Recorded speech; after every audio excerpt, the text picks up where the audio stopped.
전우좌우 돌아보시면서 인사 한번 나누시죠. 네, 오셨습니까? 축복합니다. 네.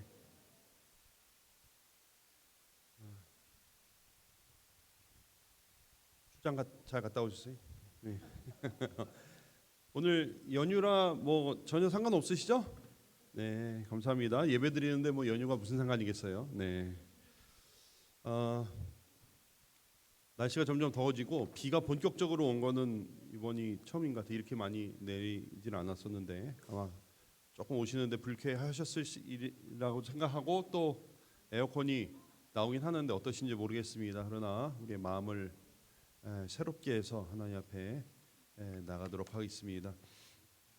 마음 정돈하시고 우리 시간 다 같이 주학에 맞추어서 묵상기도 드리심으로 우리 5월 28일 예배 하나님 앞에 올려드리도록 하겠습니다. 같이 기도하겠습니다.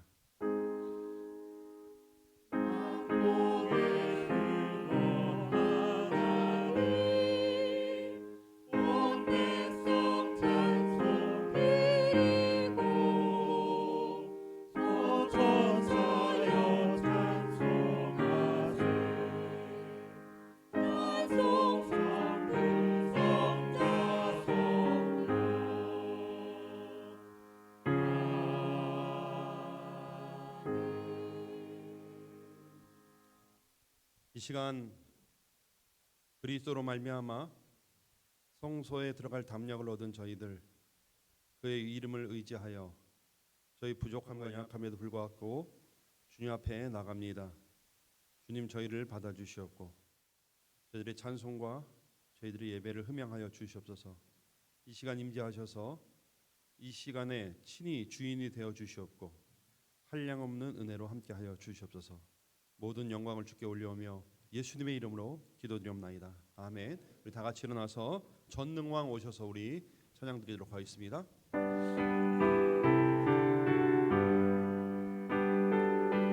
조금만 천천히 일단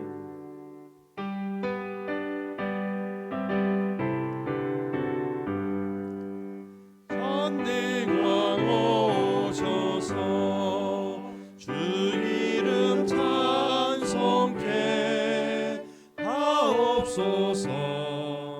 영광과 권능의 성부여셔서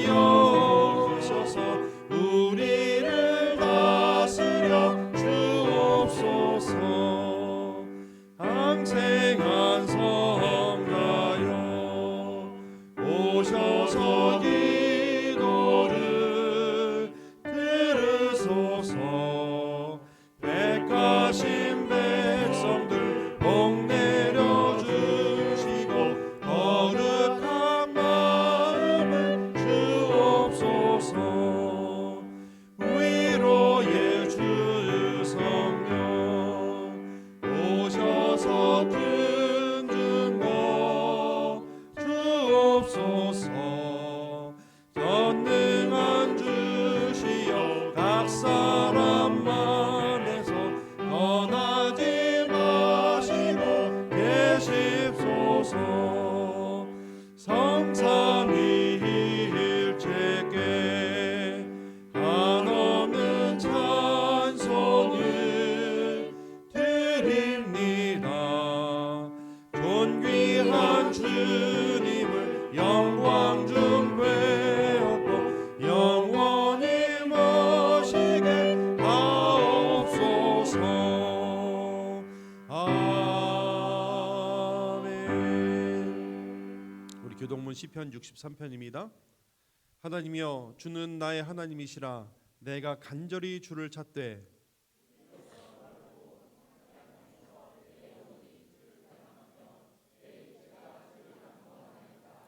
내가 주의 권능과 영광을 보기 위하여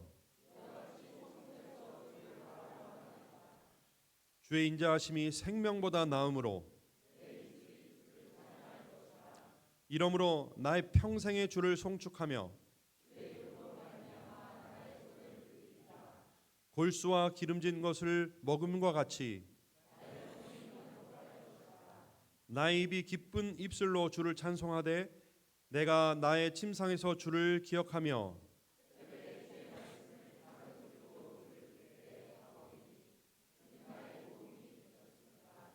내가 주의 날개 그늘에서 즐겁게 부르리이다. 아멘. 우리 앉으셔서 찬송가 368장 드리시도록 하겠습니다.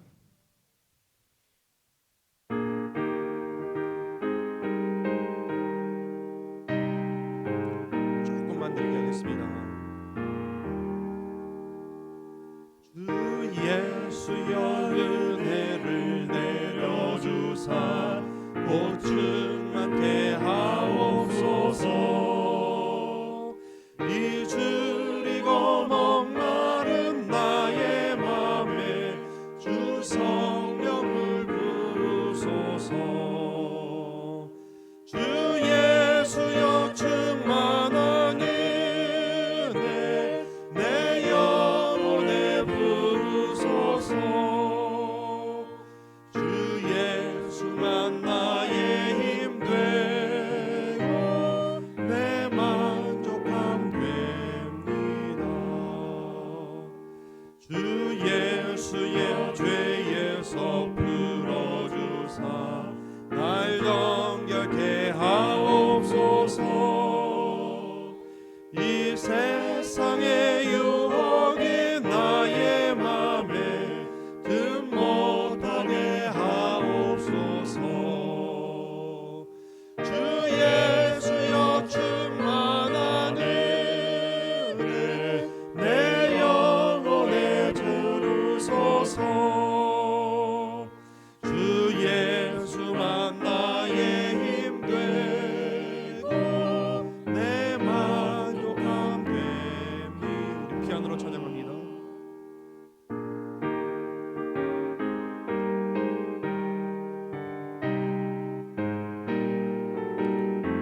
사절 찬양드리도록 하겠습니다. 주 예수여 완전한 주의 사랑 나 받기를 원합니다. 그 사랑이 내 맘에 충만하여 날 기쁘게 하옵소서. 주 예수여 충만한 은혜 내 영혼에 부으소서. 주 예수만 나의 힘 되고 내 만족함 됩니다. 정정규 집사님 나오셔서 기도 인도해 주시겠습니다.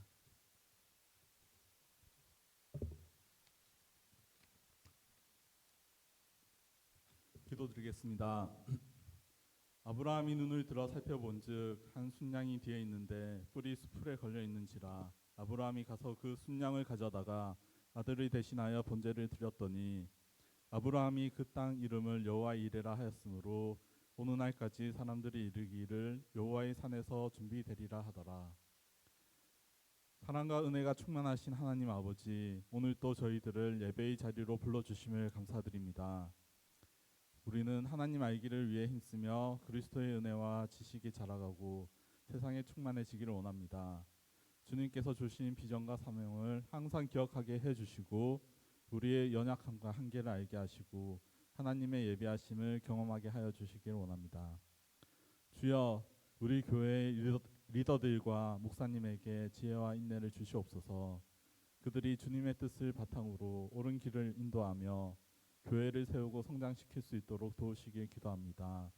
주님의 말씀을 묵상하고 기도와 사랑으로 교회를 이끄는데 기름 부어주시기를 간절히 원합니다. 우리 교회 구성원들을 위해 기도합니다.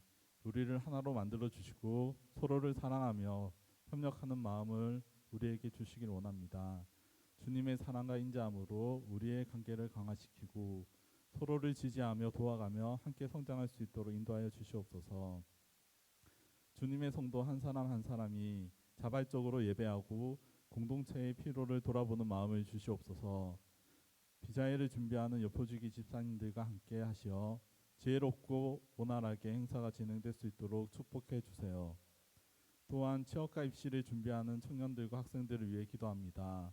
각자의 분야에서 최선을 다하고 지혜와 담대한 마음을 주시어 준비하는 데 자신감을 갖게 하여 주시길 원합니다. 주님의 은혜와 예배하심을 경험할 수 있는 한 해가 되기를 바랍니다. 예배를 준비하는 많은 손길들이 있습니다. 주님께서 함께 하시고 은혜와 축복을 부어주시길 원합니다. 다음 세대를 위해 늘 최선으로 섬기는 교육부, 무거운 스피커를 나누며 방송을 준비하시는 방송팀, 은혜로운 찬양을 선곡하고 준비하시는 찬양팀, 그리고 코이노니아 음료 및 다가를 준비하시는 집사님, 주보민 예배를 준비하는 예배팀, 주차 봉사팀, 또 예배 봉사 보도원 식구들이 모든 손길에 축복을 다해 주시고 그 봉사에 기쁨을 다해 주시옵소서. 말씀을 증거하시는 목사님과 함께하시어 그 선포하시는 말씀을 통해 하나님의 뜻을 깨달을 수 있도록 하여 주시고 출애굽한 이스라엘 백성의 불순종을 본받지 않고 여호수아와 갈렙과 같이 믿음으로 담대히 세상을 살아가는 저희 성도들이 되게 하여 주시옵소서. 이제 준비한 헌금을 드리는 시간입니다. 헌금이 쓰이는 곳에서 하나님의 영광이 드러날 수 있도록 축복하여 주시길 바랍니다. 이 모든 말씀 주 예수 그리스도의 이름으로 기도드렸습니다. 아멘.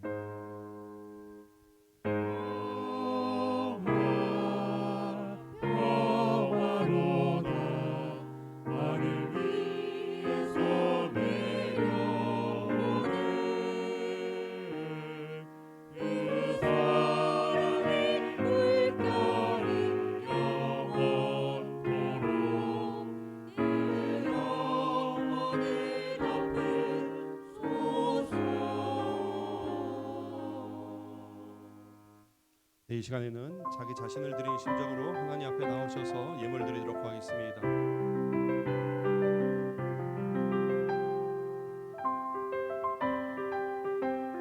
다 같이 일어나서 찬양 드리면서 드립니다. 여호와께 감사하라. 그는 선하시며 그 인자하심이 영원함이라. 주께 감사하라. 여호와를 찬양하라. 그는 선하시며 그 인자하심이 영원함이라. 주를 찬양하라. 그 사랑은 끝이 없고 그 자비는 무궁하며 그 구원하심은 변함없네. 주께 감사하라. 그 사랑은 끝이 없고 그 자비는 무궁하며 그 구원하심은 변함없네. 주를 찬양하라. 주를 찬양하라. 주를 찬양하라. 주를 찬양하라. 주를 찬양하라.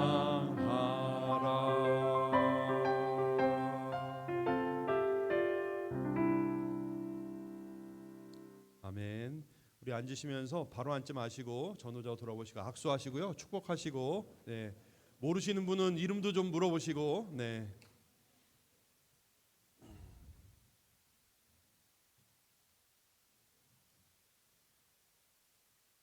할렐루야. 한 주간 잘 보내셨어요?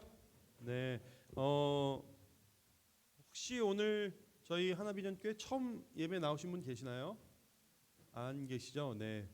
매주 앞으로 나오셔서 인사하는 시간 좀 가졌으면. 나집사님 처음. 네. 네. 앞으로. 네. 네. 광고 말씀이 있는데요. 우선 그 오늘 주보 사이에 낀 종이가 있는데 자녀들 아이들 위주로 먼저 할 수 있게 해주시고, 가정에서 어른은 부부간에 하나만 가지시면 됩니다. 부부가 둘 다 가지시 마시고, 조금 어제 토너가 모자라서 인쇄하다 90부밖에 인쇄를 못했어요. 그래서 자녀들은 다 하나씩 가지셔야 되고 부부는 하나 이렇게 가지시면 됩니다. 그러면은 숫자가 맞을 것 같습니다. 혹시 못 받으신 분 계시면은 두 부부 가지신 분들 좀 양보를 해주시면 감사하겠습니다. 못 받으신 분들은 혹시 계세요? 손 들어서 표해 주시면은 우리 안내하신 분들이 좀 도와주시기 부탁드리겠습니다. 네. 가정에서 사재기 하신 가정 없으시죠? 네, 감사합니다. 네. 다음 주일은 저희들 예배 후에 코이노니아 진행됩니다. 새로운 인도자, 새로운 진행을 앞두고 있습니다. 여러분 기대하셔도 되겠습니다. 소개해드리면 우리 박상욱 집사님, 네, 인도해 주시도록 했습니다. 네, 굉장히 의외라는 반응이에요. 네. 네. 박상욱 집사님 총 디렉터로 하시고 또 그 밑에 종들 이렇게 시키도록 하겠습니다. 우리 박상욱 집사님을 코이노니아 주일에 큰 종놈으로 임명했고 그 밑에 작은 종님들이 계십니다. 그래서 많이 기대하셔도 되겠습니다. 첫 주는 다 가지 마시고 이 자리 바로 남으시면은 바로 저희들 프로그램 진행하겠습니다. 6월 11일 날 저희들 바자회에 있는데요. 여러분들 물품들 생각하고 계신 거죠? 예, 아직 안 내신 게 이제 생각하고 계신 거죠? 어떤 좋은 걸 낼까? 예, 잘 생각하셨다가 일제히 딱 내시면 좋아요. 좋기는. 근데 너무 물품이 없으면 좀 당일날 너무 썰렁해요. 그리고 사실 그날 저희들이 일을 많이 남기기보다는 막 저희 축제처럼 지내려고 하거든요. 그래서 여러분들 많이 협조해 주시고 당일날은 예배 끝나면은 그러니까 다음 주일 될 것 같은데 저쪽에 텐트를 쳐놓을 거예요. 그러면은 가셔서 음료도 같이 하시고 교제도 하시고 충분히 그때는 포도원별로뿐만 아니라 여러 우리 행사 이렇게 하면서 간단한 식사도 하시고 이렇게 해가지고 오시면 충분히 즐겨주시면 감사하겠습니다. 아무래도 또 너무 늦추면 안 될 것 같고 우선 이렇게 사진을 찍어서 지기 집사님한테 좀 주시면 좋을 것 같아요. 우리 집에는 구찌 벨트 500만 원짜리인데 네? 어디? 다음 주에 내주셔야 된다고? 가격표를 붙이셔야 된다고 해서 다음 주에는 꼭 내주셔야 됩니다. 예, 우리 총 지금 진행은 우리 김대인 집사님과 신혜정 집사님이 지금 하고 계십니다. 물론 그냥 포도원에 말씀해 주시면 포도원에서 여포지기가 아마 전달해 주실 것 같아요. 가격 택을 붙여야 되기 때문에 빨리 내달라는 요청이십니다. 네. 그 다음에 중고등부 여름수련회가 7월 31일부터 8월 2일까지 월화수 2박 3일 동안 진행이 됩니다. 우리 홍민기 목사님 인도하시는 브릿지 임팩트 그 캠프에 들어가려고 하는데 마침 장소가 용인 명지대학 캠퍼스에서 있습니다. 그래서 여러분들 우리 자녀들 보내주세요. 우리 저도 같이 들어갈 건데 보내주셔서 저희들이 규모가 많지 않기 때문에 자체 수련회가 좀 힘들어서 캠프에 이렇게 보내는데 굉장히 유익한 캠프입니다. 여기 홈페이지를 보시면 자세한 안내가 나와 있습니다. 그래서 저도 인솔해서 우리 선생님들이랑 같이 갈 건데 여러분들 자녀들 보내주시면 감사하겠습니다. 꼭 보내주세요. 그래서 지금 미리 등록을 하면 조금 싸요. 그리고 저희들 미리 준비하는 도움이 될 것 같습니다. 그래서 선생님들한테 이렇게 혹은 포도원지기 집사님들한테 전달을 해주시면은 저희들이 진행하는데 어려움이 없겠습니다. 네. 우리 대학 청년부도 지금 1박 2일 리트릿을 준비하고 있습니다. 여러분들 많이 기도해 주세요. 다른 광고는 여러분들 주보, 밴드, 그다음에 포도원 지기 집사님들을 통해서 전달 받으시길 바랍니다. 우리 하나님 말씀 같이 보시도록 하겠습니다.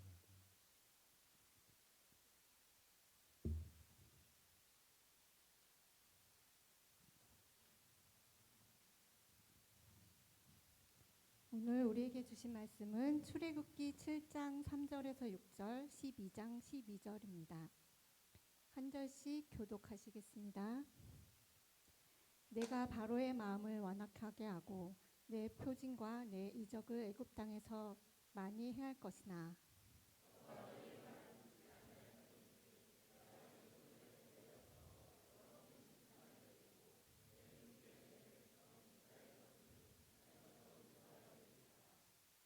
내가 내 손 애굽 위에 펴서 이스라엘 자손을 그 땅에서 인도하여 낼 때에야 애굽 사람이 나를 여호와인 줄 알리라 하시매.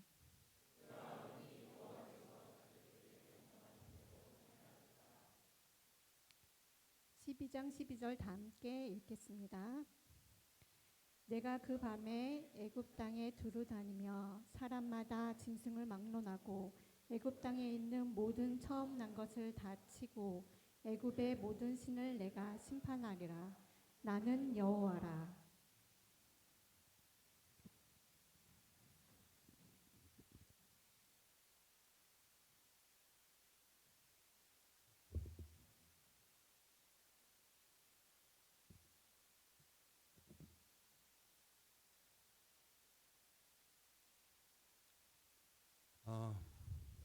출애굽기 저희들 살펴보고 있습니다. 매 장을 살펴보지 않고 이렇게 사건별로 건너 뛰도록 하겠습니다. 모세가 바로에게 가서 하나님, 여호와 하나님이라고 했을 때 바로의 반응은 누구인가? 누구인가? 여호와가 누구인가? 이런 반응이었어요. 당연하죠. 그들은 많은 신들을 섬기고 있었어요. 그러나 하나님에 대해서는 전혀 들어본 바가 없었습니다. 게다가 노예로 있는 그 변방의 민족의 신이라고 하는 것은 정말 보잘것없는 것처럼 느껴졌을 것입니다. 그것도 유목민들의 신이다. 떠돌이 신이었다고 아마 느꼈을 것입니다.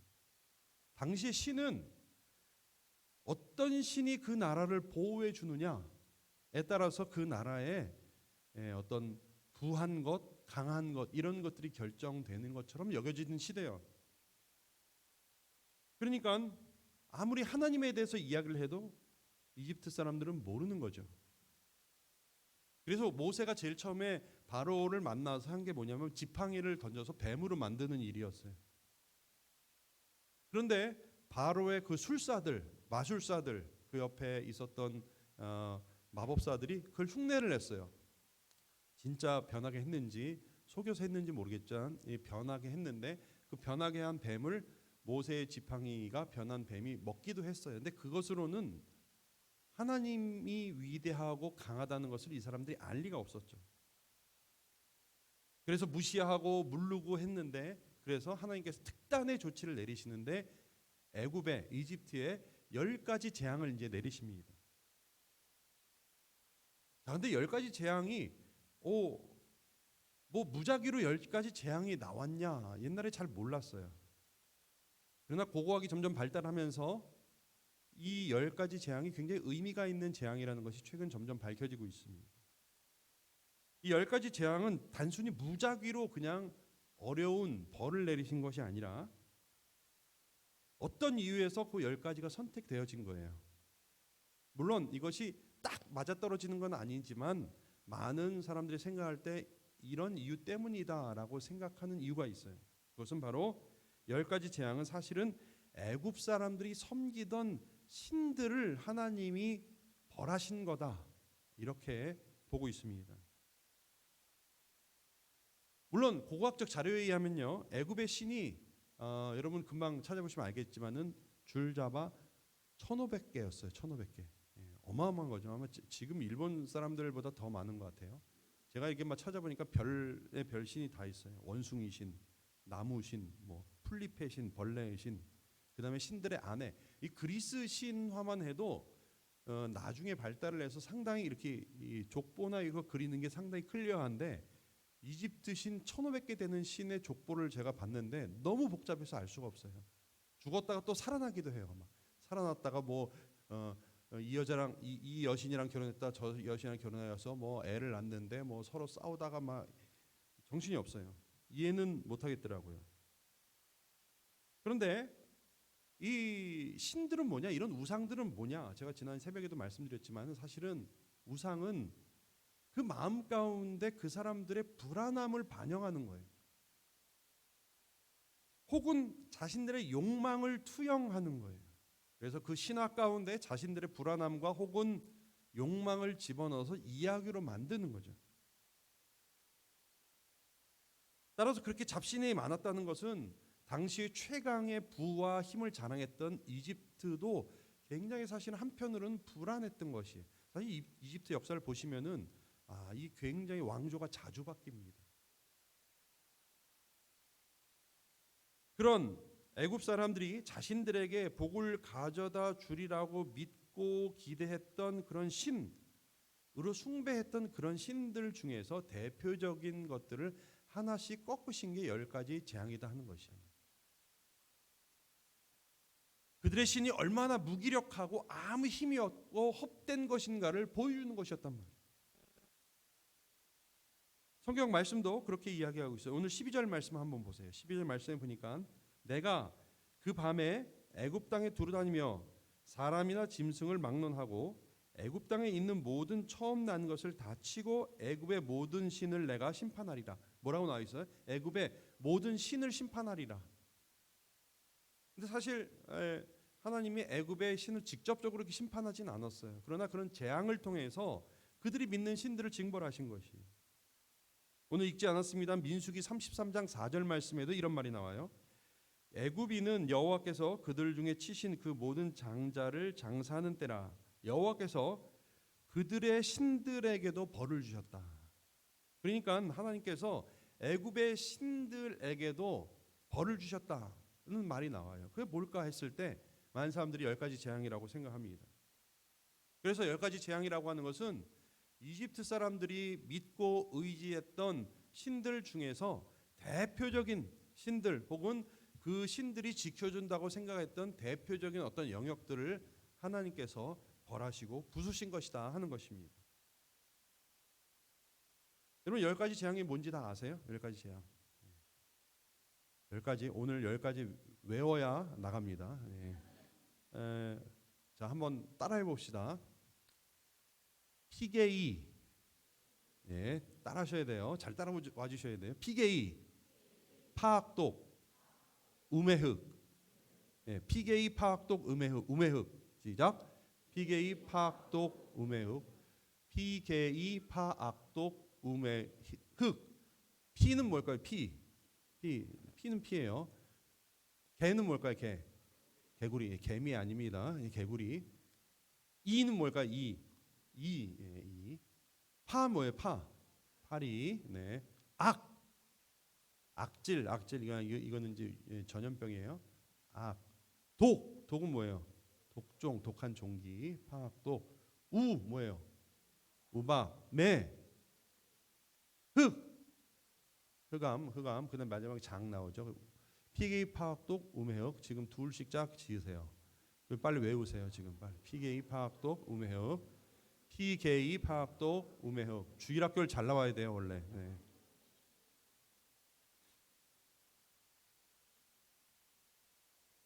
안 하시는 분 계세요. 안 하시는 분.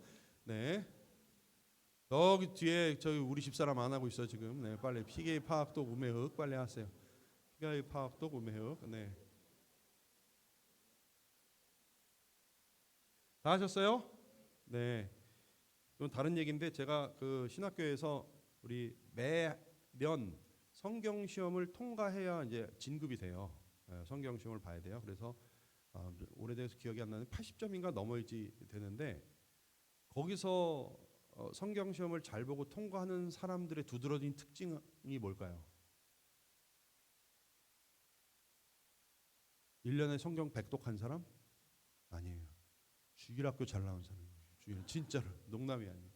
어려서부터 꾸준히 주일학교 잘 나온 사람들은 어렵지 않게 그냥 통과해요. 근데 중간에 예수 믿고 1년에 성경 뭐 몇십 독 한다 그런 사람들 성경 제시험 항상 봤어요. 주일학교 잘 나오셔야 됩니다. 여러분들은 하나 비전교회 주일학교 출신이라는 것을 자부심 가지시기 바랍니다. 자, 뭐라고요? 9개 시작.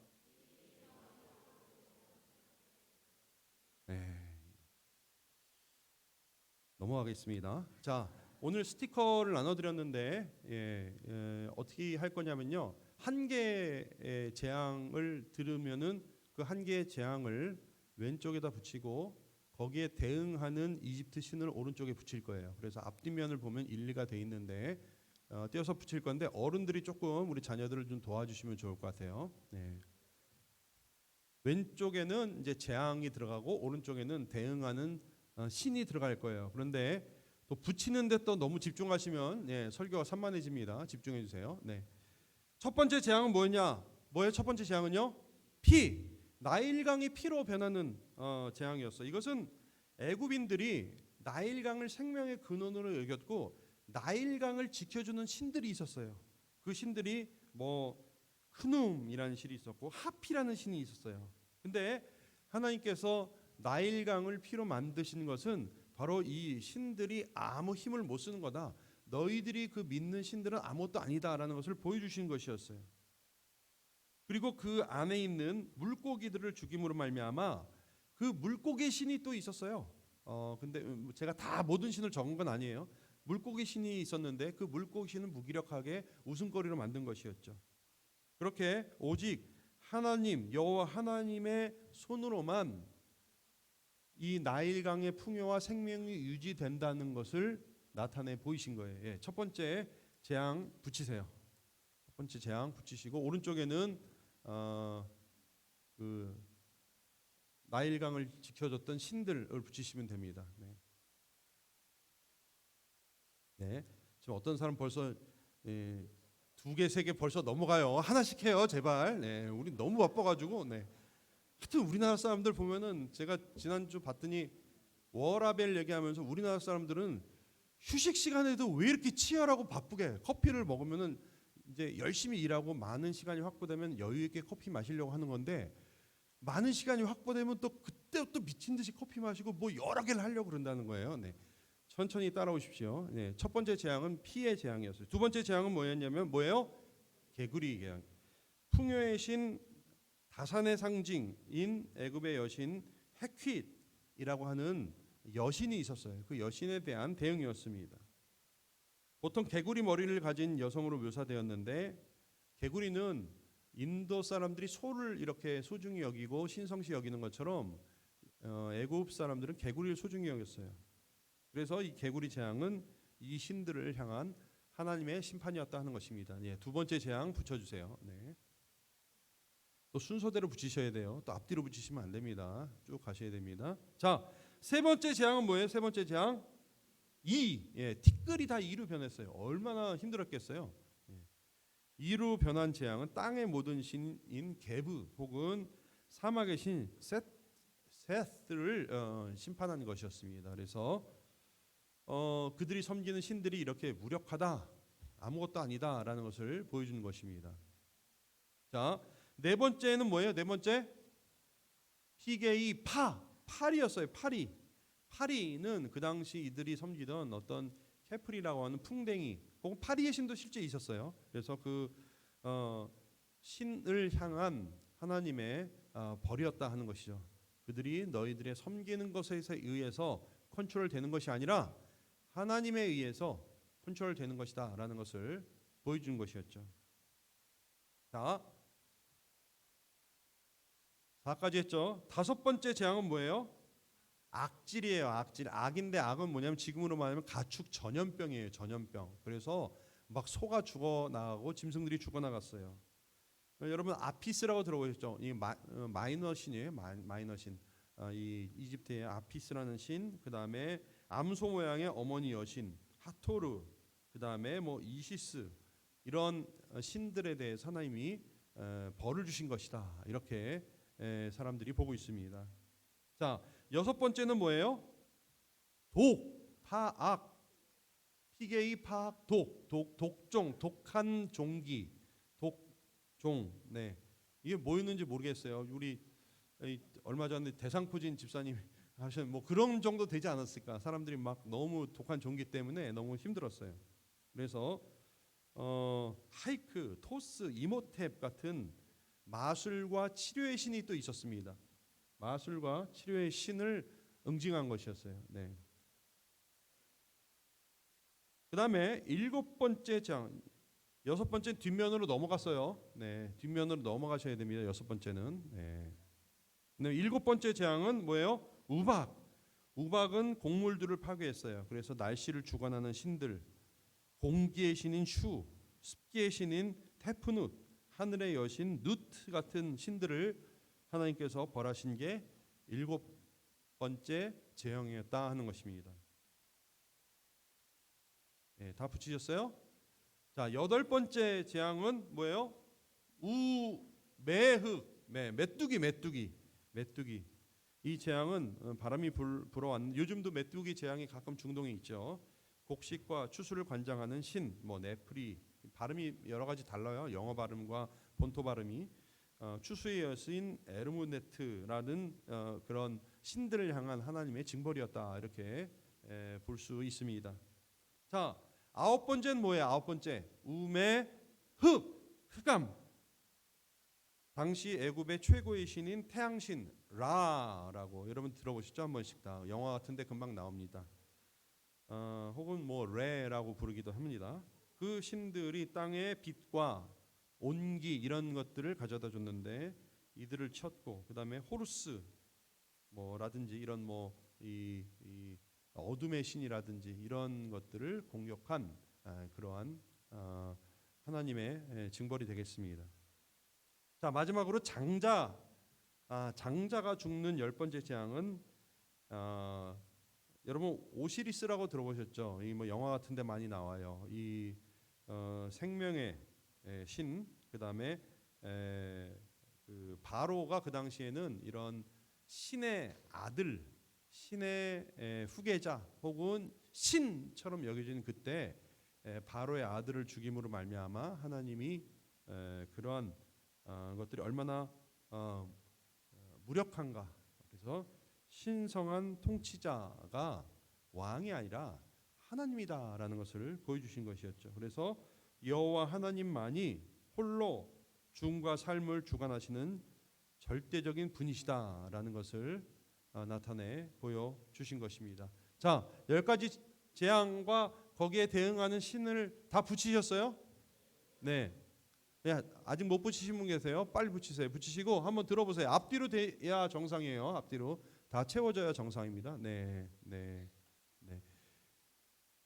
혹시 제가 높아심에서 버리고 가지 마세요. 네. 버리셔도 집에 가서 버리십니다. 만든 사람 가슴 아파요. 네, 그러니까 자녀들, 그리고 요거 이제 밴드에 제가 그 자료를 올려놨기 때문에 여러분들 보시면 금방 아실 겁니다. 자, 물론 애굽에 신이 많았어요. 아까 그 1,500 넘는 그런 신들이 있었음에도 불구하고 그 중에 대표적인 것들 이렇게 무리를 지어서 군을 만들어봤더니 한 10가지 돼서 10가지 재앙과 연결을 해봤습니다. 애굽 사람들이 믿고 의지했던, 바라고 자신들을 보호해 줄 거라고 생각했고 자신들에게 풍요를 가져다 줄 것이라고 생각한 그 신들이 얼마나 무기력했는가를 하나님은 애굽에 내린 10가지 재앙을 통해서 보내주신 거예요. 보여주신 것이에요. 그러나 10가지 재앙은 심판의 의도만 있었던 것은 아니에요. 동시에 이 10가지 재앙으로 이스라엘 백성들에게 학습 효과가 됐어요. 왜냐하면 하나님에 대해서는 구전으로 전해 듣기만 했는데, 조상들로부터 전해 듣기만 했는데 이제 그렇게 하심으로 말미암아 하나님이 전능하신 하나님이시다, 위대하고 강하신 하나님이시다는 것을 직접 보여주신 거예요. 그들도 400년 동안 애굽에서 살면서 영향을 안 받았겠어요? 아무리 그들이 말씀을 전하고 해도 애굽의 그 풍요로운 문화에 영향을 받았을 거예요. 그러나 그들에게 그렇게 영향을 받는 동안 바뀐 세계관과 가치관들이 이제 이렇게 하나님이 내가 홀로 위대하고 강한 전능한 신이다라는 것을 보여주심으로 말미암아 확 깨게 만든 것이죠. 그래서 하나님은 애굽 사람들을 징벌함과 동시에 이들에게 하나님을 다시 한번 확 깨달을 수 있도록 교육적인 목적에 의해서 이렇게 10가지 재앙을 내리신 것입니다. 자, 오늘날도 하나님은 항상 이런 방법을 쓰시는 건 아니지만 우리의 우상과 신화를 부수시면서 하나님을 나타내실 때가 있어요. 자, 따라해 보십시다. 우상 잘못 섬기다 큰 코 다친다. 근데 진지해요. 저는 우상 잘못 섬기다 큰 코 다칩니다. 여러분, 우리가 뭐 대단한 우상을 섬겨서 하나님이 우리가 그런 우상을 섬겨서 우리가 큰 코 다칠까 이렇게 생각하시면 안 돼요. 우리 가운데 은근히 섬기는 우상들이 있어요. 혹은 우리가 의식하지 못하는 가운데 섬기는 우상들이 있어요. 우리가 그런 우상들을 보이지 않게 또 알게 모르게 섬길 때에 하나님은 우리로 하여금 정신 차리게 하기 위해서 그 우상을 부수실 때가 있어요. 그때 우리는 조심해야 돼요. 우리가 섬기는 우상들이 뭐가 있습니까? 마침 지난주 제가 사무실을 정리하면 책 정리를 했는데 예전에 읽던 책들이 다시 이제 뒤적거리다가 문득 다시 잡고 읽은 책이 있어요. 은밀한 세계관이라는 책입니다. 그런 책인데 보통 제가 파워포인트로 보이지는데 제가 안 보여서 이게 은밀한 세계관이라고 마침 금주 설교와 이렇게 근접한 부분이 있어요. 두 사람이 공저를 했는데 거기서 우리를 조종하는 아주 은밀한 그리고 우리 가운데 침투한 세계관들, 저는 그것을 우상이라고 이름을 붙였어요. 이 사람은 이제 세계관으로 이렇게 해석을 하지만 저는 그것을 우리 시대의 새로운 우상이다. 그것을 분석했는데 거기에 우리 안에 우리 일상 가운데 가만히 들어온, 우리가 의식하지 못하는 가운데 가만히 들어온 그런 세계관들, 우상들을 잘 분석해냈어요. 너무 교묘하고 너무 일상적이어서 어떤 것은 우리가 의식하지 못하는 것들이에요. 물론 이야기를 하면 그거 알아 이래요. 그러나 우리가 그것을 우상이라고 인식하지 못하고 그것이 하나님을 반대하는 것이라고 인식하지 못하고 은근히 수용하는 것들이 있단 말이죠. 몇 가지를 소개해 드릴게요. 첫 번째는요, 개인주의예요. 개인주의. 나 중심의 사고방식이에요. 여러분, 적지 않은 사람들이 이기주의가 아닌 이상 개인주의는 뭐 그렇게 나쁘겠어 이렇게 생각합니다. 사실은 여러분 아는 사람 아시겠지만 저도 독고예요. 독고. 그래서 이렇게 협업을 잘 못해요. 저도. 그래서 약간 개인적인 성향이 강합니다. 목사들 사이에서 늘 따돌림 당해요. 근데 언제든 혼자 가서 밥을 먹을 수 있는 사람이에요. 저는 전혀 불편하지 않습니다. 어떤 사람 불쌍하다 그러는데 즐기고 있어요. 근데 제가 몇 년 전에 책을 참 공감 갖는 책을 하나 읽었는데 한 판사가 문유석 판사가 쓴 개인주의자 선언이라는 책이에요. 정치적인 성향이나 이분의 말을 제가 공감하는 거 아니에요. 성향도 굉장히 달라요. 다르는데 읽으면서 굉장히 공감이 갔어요. 개인주의자 선언 읽지 마세요. 사실 개인주의는 비성경적이에요. 거기서 조금만 지나가면은요, 우주의 중심이 나예요. 그런데 우주의 중심이 나라고 생각하지는 않을 수 있어요, 그리스도인들이. 그러나 내가 좋아야 진리라고 생각하는 사람은 은근히 많아요. 내 마음에 들어야, 내가 받아들일 수 있어야, 내가 이해가 가야, 내 감정이 조금 땡겨야 그것을 진리라고 생각하는 사람들이 은근히 많아요. 기독교인 내에서도. 내가 이해하고 내가 좋으면 그것이 진리다. 그때는요, 요 선을 넘어가면은 그때는 하나님 말씀도 소용이 없어요. 그때만큼은 적어도 자기 자신이 우상이에요. 어쩔 때 이야기하다 그래. 하나님 말씀이 목사님 나중에는 모르는데 저는 지금 그거는 아니에요. 그 순간은 내가 중심이 되는 거예요. 성경에서는 하나님 중심, 그 다음에 공동체 중심의 세계관을 분명히 말을 하고 있어요. 나에게 안 맞아도, 내 마음에 안 들어도, 내가 손해를 보고 내가 어려움에 직면해도 하나님에게 영광이고 공동체의 유익이면 그것이 진리라고 얘기하는 게 많아요. 대부분이에요. 그러나 우리 삶에 가만히 들어온 그런 거짓 진리는요, 자꾸 나 중심으로, 신앙생활도 나 중심으로 하려고 하고 공동체의 삶도 나 중심으로 하려고 해요. 내 판단과 내 감정과 내 컨디션이 가장 중요한 기준이 되죠. 이런 우상 잘못 섬기다 큰 코 다칩니다. 하나님 언젠가 그 우상을 부수실 거예요.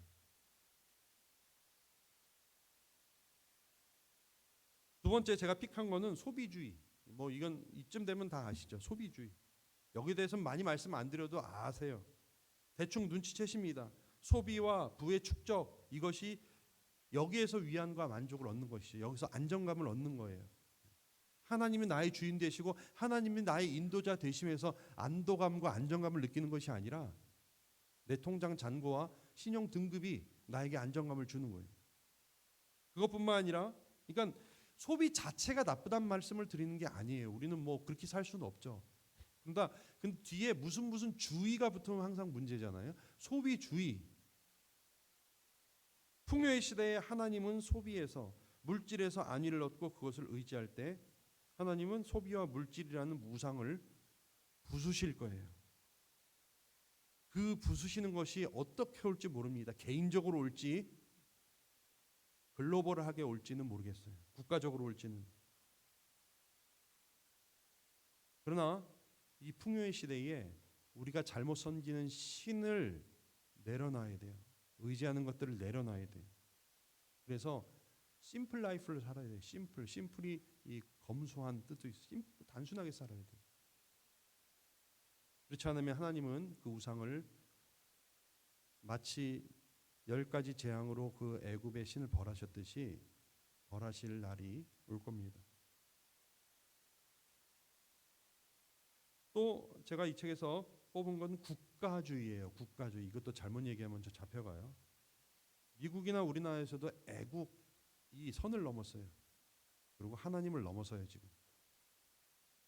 이것이 이데올로기가 돼서 우상이 된 지 한참 됐습니다. 정말 무서운 우상이에요. 그러면 다시 한번 국가나 애국이 나쁘다는 게 아니에요. 예. 어디 가서 또 유튜브 올리지 마세요. 그럼 국가가 없는데 무슨 권리가 있겠어요. 그러나 국가나 애국이라는 개념이 이데올로기화 되면은 무서운 거예요. 우상화돼. 애국 앞에서 하나님은 아무런 힘을 쓰지 못해요. 애국이 존재하기 위해서 국가가 존재하기 위해서 하나님이 존재하는 게 아니에요. 하나님 그런 것들을 기뻐하지 않으십니다.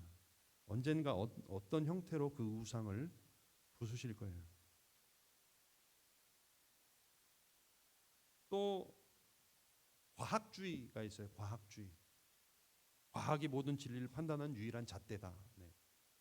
요즘 제가 이렇게 중고등학교 우리 오기 전에 저쪽 원천에서도 중고등학교 이렇게 이야기를 해보면은 학교에서 가르치는 그런 과학 지식에 대한 맹신이 있어요. 여러분 과학이 모든 진리를 판단하는 유일한 잣대라고 생각할 때 교회가 어려워져요. 신앙이 어려워져요. 위험에 빠져요. 교회가요 특정 어떤 과학 이론을 지지하면요 교회가 위험해져요. 옛날에 우린 그런 실수한 적이 있어요. 언제요? 갈릴레오 사건이 그거예요. 교회가 지동설을 주장했다기보다는요 교회는 그 당시 진리로 받아들였던 지동설을 그냥 지지하고 수용했던 것이에요. 지동설은요 아리스토텔레스 때부터 그때까지 진리였어요. 과학적인 진리였어요. 근데 교회가 잘못해가지고 비과학적이라는 누명을 쓰게 됐죠. 과학 자체는 하나님 주신 선물이에요. 그러나 과학이 완전한 것은 아니죠. 과학은요 뉴턴이 말했던 것처럼 어린아이가 바닷가 한 구석에서 조개 껍질과 모래를 장난하는 것과 같은 것이에요. 하나님의 그 거대한 광대한 창조 세계의 지극히 일부분을 발견하는 것뿐이죠. 과학주의 똑같습니다. 하나님은 우리가 과학주의라는 우상을 버리지 않으면 그것을 어떤 형태로든지 부수실 거예요. 어쩌면 과학이 우리를 지배하는 날이 올지도 몰라요. 몇 가지 더 있어요. 심리치료라는 우상이 있어요. 심리치료. 요즘 아주 이것 때문에 그냥 뭐 웬만하면 요즘 뭐 너 뭐 MBTI 뭐야 뭐 이렇게 해가지고 저는 뭐 이런 얘기하면 뭐 진짜 꼰대라 그럴지 모르겠는데 하나님이 우리 개인에게 주신 그 무궁무진한 그 다양성과 그거를 그 몇 가지 집어넣는 게 처음부터 마음에 안 들었어요. 저는 그냥 근데 이렇게 얘기하면 또 저 뭐 저런 얘기 한다 목사 그럴까봐 얘기를 안 했는데 사실은 요즘 심리 치료라는 게 이미 그러니까 마음에 안 든다고 제가 그게 사실이 아니다 말씀드리는 건 아니에요. 제가 도움 받을 게 있어요. 장점이 있어요. 그러나 종교 영역으로 이미 들어갔어요. 그것을 절대시하고 심리학적 분석으로만 사람을 판단하려고 할 때에 우린 사람 잘못 판단하게 돼요. 반대로 그 이론들이 사람을 정의하기 시작합니다. 우리가 만든 이론인데. 근데 이런 것들이 상당히 우리 가운데 많이 침투해 있어요. 전에도 제가 소개해드렸는데 신이 된 심리학이라는 책이 있어요. 그 심리학의 기저에는 나가 있는데 이젠 그것이 넘어서 종교화됐다는 것이. 몇 가지 더 있습니다만 오늘 이쯤 하겠습니다. 여러분 책을 사서 좀 읽어보시면 좋을 것 같아요. 몇 가지 더 있어. 뭐 가족이라는 우상, 가족도 우상화돼요 요즘. 하나님도 가족은 못 건드려요. 내저라는 우상. 감사합니다. 오늘 다 와주셔서 주일날 예배 빠지고 내저하러 가요. 우리 안에 가만히 들어와서 하나님 노릇을 하는 우상들은 여전히 존재합니다. 애굽 사람들 얘기가 아니에요. 우리가 믿고 의지하고 즐거움을 우리에게 충분히 줄만하다고 생각하는 것들이 많이 있어요. 우리가 저대로만 따라가면은 내가 형통할 것이라고 믿는 대상들이 있어요. 그러나 우상 잘못 섬기다 큰 코 다칩니다. 하나님은 열재앙으로 본보기를 삼으신 것처럼 하나님의 위대하고 강하심을 어떤 방식으로든지 드러내실 거예요. 방법은 우리가 그 우상이 아무것도 아님을 보여줘야 돼요. 우리의 삶으로. 하나님이 치시기 전에 우리 삶을 통해서 그러한 것들이 아니라 하나님이 우리의 중심이시고 우리를 움직이시고 계시고 하나님이 나를, 우리 가족을, 교회를, 나라를, 세상을 통치하신다는 것을 우리가 믿어야 돼요. 믿음으로 보여줘야 돼요. 하나님은 애굽에 10가지 재앙을 내리심으로 우상들의 힘없음을 보여주셨습니다. 오늘날 우리는 하나님이 행동하시기 전에 우리의 삶으로 그것을 보여주고 고백해야 될 차례입니다. 그렇게 보여주실 준비가 되셨는지요? 기도드리겠습니다.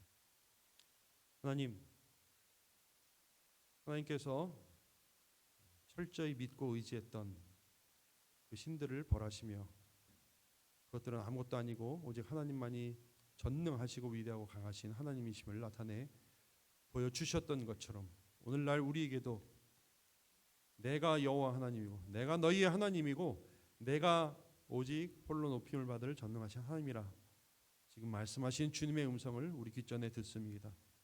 내가 주인 삼았던 그 모든 것들을 다 버리게 하시고 오직 그 하나님의 사랑 가운데 우리 인생을 맡기는 우리의 진짜 신앙의 삶이 될 수 있도록 우리를 인도하여 주시옵소서.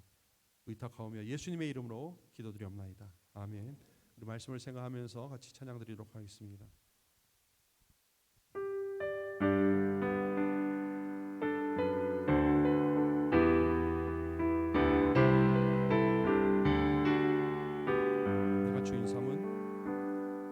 내가 주인 삼은 모든 건 내려놓고 내 주 대신 주 앞에 나가 내가 사랑했던 모든 건 내려놓고 주님만 사랑해. 내가 주인 삼은 모든 건 내려놓고 내 주 대신 주 앞에 나와 내가 사랑했던 모든 건 내려놓고 주님만 사랑해. 주 사랑 거친 풍랑에도 깊은 바다처럼 나를 담담케 해. 주 사랑 내 영혼의 반석 그 사랑 위에서 주 사랑 거친 풍랑에도 깊은 바다처럼 나를 담담케 해. 주 사랑 내 영혼의 반석 그 사랑 위에서. 같이 기도하고 마치겠습니다. 기도하실 때 우리 가족들 계시면 자녀들 안수하시고 손잡고 같이 기도하도록 하겠습니다. 하나님, 우리 안에 있는 우상을 버리길 원합니다. 내가 의지하고 기대했던 걸 다 내려놓습니다. 주님만이 나의 우리 가정의 주님이십니다. 같이 고백했으면 좋겠습니다. 기도하면서 나아가겠습니다.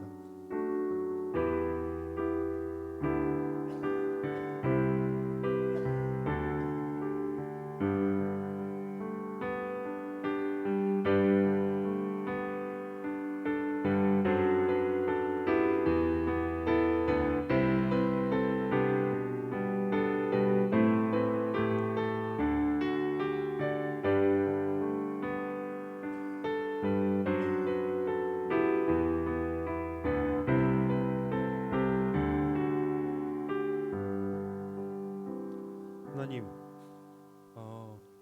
애굽의 신들을 하나씩 꺾으시면서 벌 주시면서 하나님의 위대하심을 나타내 보이실 것처럼 오늘날 우리가 섬기는 우상들을 꺾으시며 주님의 위대하심을 나타내 줄 수도 있습니다. 그러나 그 전에 하나님, 우리가 가진 모든 것들을 내려놓고 주님만이 전능하시고 나의 주인이심을 다시 한번 고백합니다. 우리의 입술로, 우리의 삶으로 그렇게 고백합니다. 정말 우리의 주인이 되어 주셔서 우리를 이끌어 주시고 우리로 참 하나님 백성답게 살아가는 저희로 삼아 주시옵소서. 그리스도의 은혜와 하나님의 사랑과 성령님의 교통하심이 그렇게 결단하고 돌아가는 주의 모든 성도들 머리머리 위에 이제부터 영원토록 함께 있을지어다. 아멘.